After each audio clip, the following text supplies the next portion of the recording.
نتكلم اليوم عن أخلاق آل البيت ونبلهم وإحسانهم إلى الناس. كما جاء في الآثار كان هناك من آل البيت اتهم بأنه سرق 500 قطعة ذهبية، فجاء إليه المتهم قال عندك 500 قطعة ذهبية، فنظر إلى قال خذ هذه 500 قطعة ذهبية، وهو لم يسرق، ولكن سماحة آل البيت عندما جاء أحدهم إلى آل البيت ولطمه حتى صرعه إلى عرض الجبل لم يقم من مكانه ومعه مرافقين حتى أنه لم يرد عليه.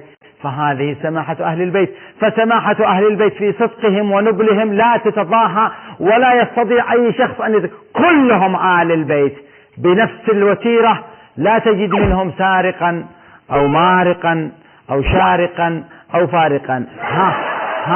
ها معنا اتصال. الو، اهلا وسهلا. يا سيدي اهلا بك.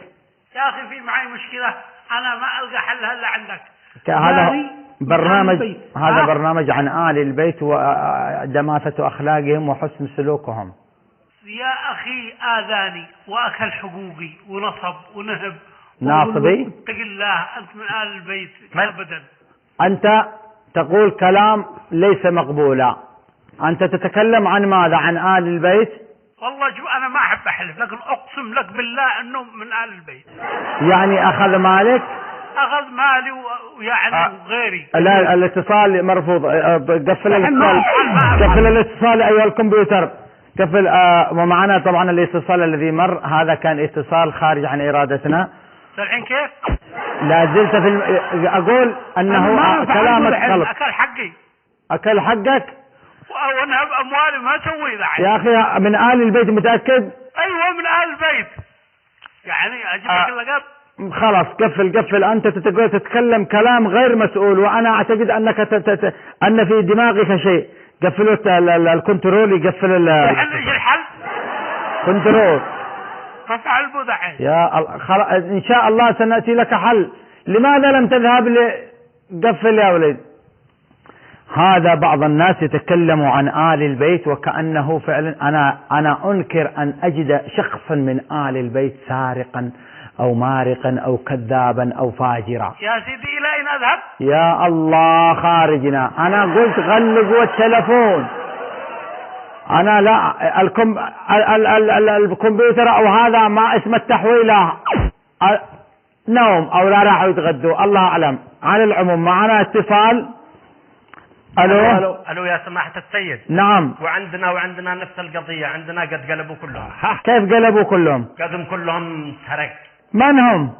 اللي قلبوا كلهم آل البيت بسرق اغلبهم؟ قلبوا كلهم مع الحوثي. هذا موضوع آخر. موضوع آخر. لا أنا الأول. أنت ما دخل أبوك ما بتعملها هنا. قفل من عندك حتى نتصل لك نحن. لا نريد أن نخسرك. الحمد لله. انك تخسرني هذا اللي من آل البيت. سهل انت. يا الله يا الله يا الله. يا اخي آل البيت هم ليسوا سرق ولم يسرقوا احد. انا متأكد 100% كما اتأكد من نفسي. معنا اتصال. الحمد لله تقفل الاتصال الثاني. هذا اما بالنسبة للحوثي هذا خاص باليمن. الو. السلام عليكم سيدي. وعليكم السلام. سيدي حتى عنا كلهم يا سيدي قالبين حرامية وسرقة سيدي. اذا ها هنا هم سيدي من آل البيت. خلاص كل ما احد يحكي سيدي. اذا كانت كل الاتصالات قالت انهم سرق بني ما الحين صدقتني كيف دعنا علينا. اسمعوا هذه القصة وهي قصة حقيقية. هي تسمى العقيدة الطينية. أن الله سبحانه وتعالى عندما خلق الخلق خلقهم كلهم من طينة سوداء نتنة جيفاء إلا آل البيت والأنبياء خلقهم من طينة بيضاء ناصعة البياض متلألئة. قال له الإمام الصادق فأين أنت عن طين قبر الحسين بن علي فإنه شفاء من كل داء وأمان من كل خوف. فهذه الطينة البيضاء والسوداء مزجهما في بعضهما حتى امتزجتا. فإذا جاء أي عمل خسيس وقح من آل البيت فهو ليس من شيماته هو أو من نفسه، فإنما هو من الطينة السوداء. وأي عمل يقوم بها الناس الآخرون عمل طيب فهي من أعمال أهل البيت، فقد انتقلت من الطينة البيضاء إليهم. فكل عمل سيء ليس إلى آل البيت.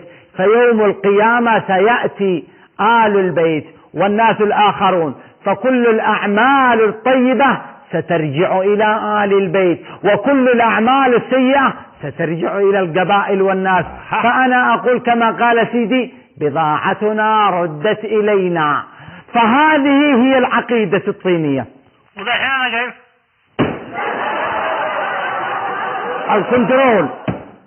الكنترول أنا أقول هذا الشخص لا يوجد شخص من آل البيت سارق. يا الله يا الله، أنا خلاص أنا سأبطل البرنامج وأروح أقفل من ها هناك من الكنترول. وأنا كيف؟ لا أدري